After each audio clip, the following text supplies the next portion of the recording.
My name is Wayne Conger. I'm the founder and CEO at HUTS. And today we're going to be going over HUTS projects on the coasts with the topic of what happens to our standards when they start to meet very particular contexts. We're going to show how what starts as a standard within our design process starts to meet all of these unique conditions that you find that are either environmental or community-based or based on specific land use requirements, and how the standard starts to evolve to become something unique to that location. So the question here for today's webinar is, how do our standards evolve when they meet the very particular environmental and community contexts in which we work? And we're going to be looking at two projects that really couldn't be further apart from each other in the continental United States. One all the way up in Islesboro, Maine, in the Penobscot Bay, and the other all the way on the West Coast, perched over the Pacific in Sea Ranch, California. So let's start in Islesboro. Here we are in Islesboro. You see the island off of Camden, Maine in the Penobscot Bay. And what's always remarkable to me is that the island of Islesboro is well north of the southern tip of Nova Scotia. So we're pretty far up there. And in Maine, the context of housing in coastal Maine, in the Penobscot, there's really cottages and cottages. Cottages really being sort of true small structures that have been kind of built over a century or two, kind of put together more or less by hand, largely uninsulated, and really used seasonally and sort of left in the wintertime, and people come back to them in the summer months.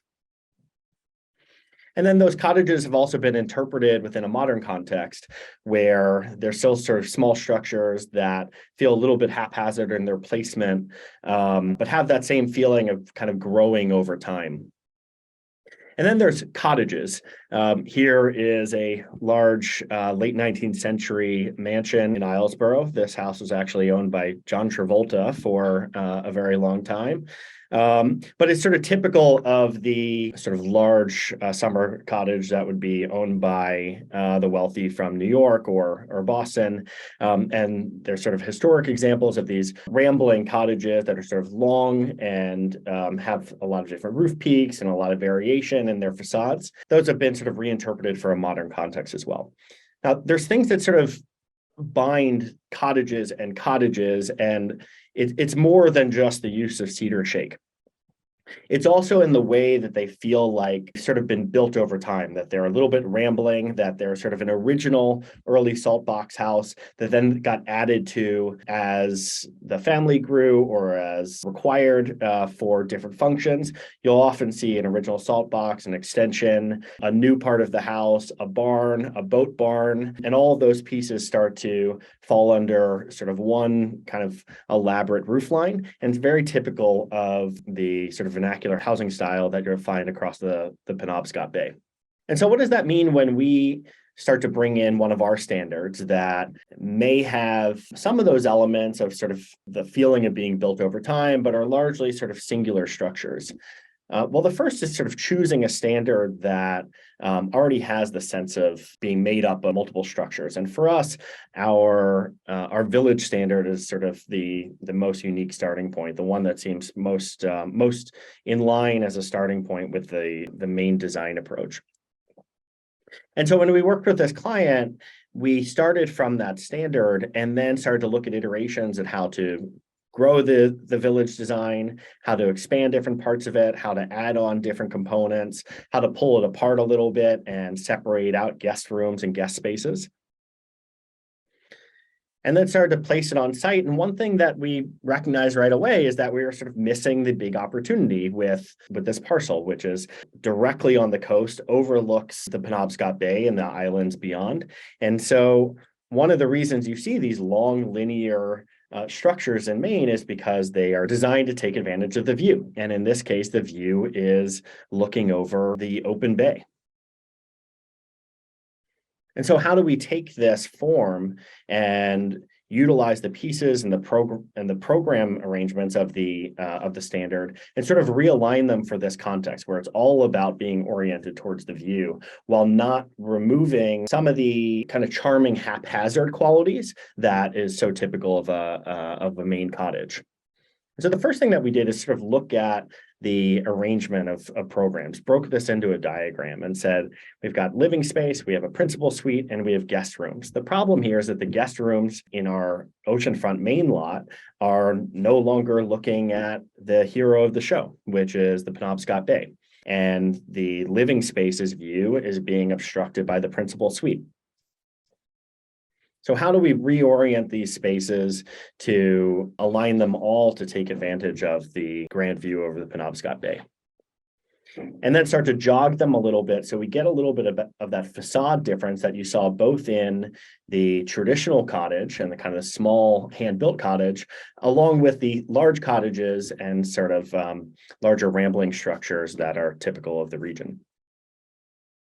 And then how do we even break it up a bit more and separate out those living spaces so that we have dedicated kitchen, dedicated family room, dedicated dining, and create this sort of long, low structure that starts from all of the same sizing and all of the same detailing as our standards, but gets reoriented to the context of Islesboro.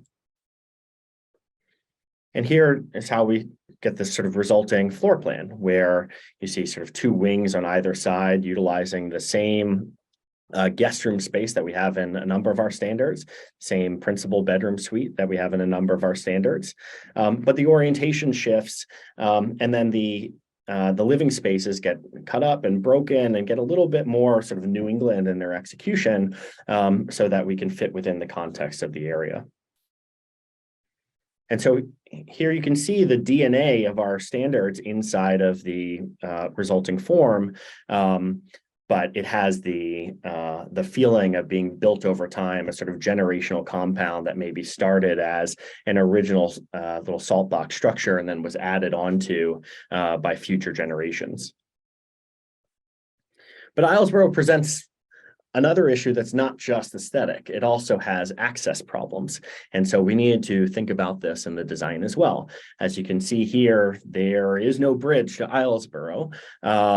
It's an island on its own, and everything that gets on the island has to come from the mainland. And it all comes by a relatively small ferry. You can't fit a large semi-truck. You can't take big shipments of really anything onto the ferry. Anything that arrives, including housing materials, have to go back and forth on the ferry, which only runs so many times each day.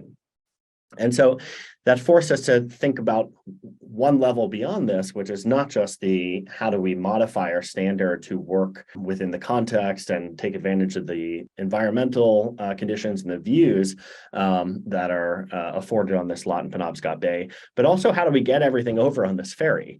And so sort of rationalize this design into a panelized approach where rather than bringing raw lumber back and forth and individual building materials back and forth, we can assemble more of the components of the house off island and make fewer trips through on a barge and also on the ferry with fully assembled wall sections.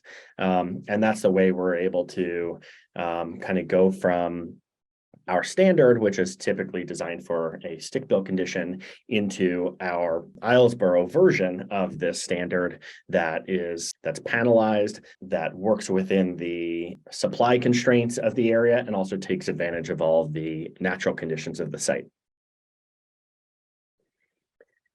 So let's go from the far northeast, about 3,500 miles, over to Sea Ranch in California.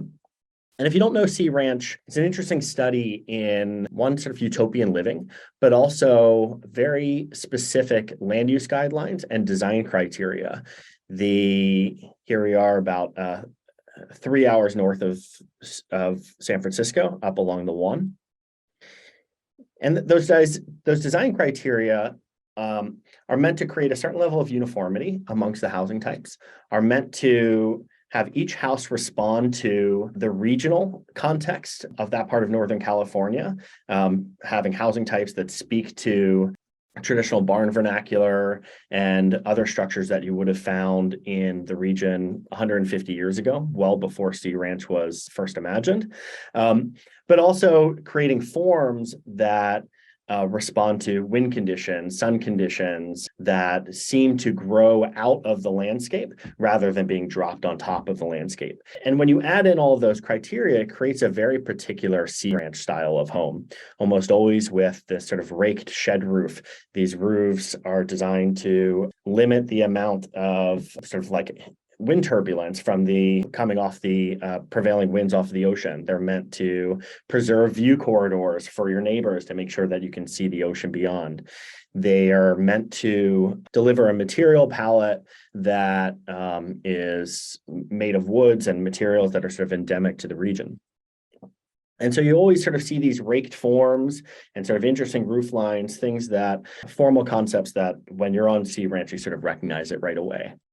And so what does that mean when we look at one of our standards, which are gable roofed, which were initially sort of designed for Northeast conditions or snowier conditions, places where you have sort of steeper roofs to slough off snow and ice. What does that mean in this place where you don't have any of that? What you do have is very particular sun paths, very particular wind paths, and a design review board that is looking for us to meet the context of all of those conditions as closely as possible. So here we are looking at our client's property, which is just off of the ocean, has views of the ocean towards the south, and also has kind of preserved common meadow around surrounding the property, where we need to be quite aware of how we're interacting with that meadow surround and also preserving the views of neighbors behind and to the side. And so the starting point for this project was really our small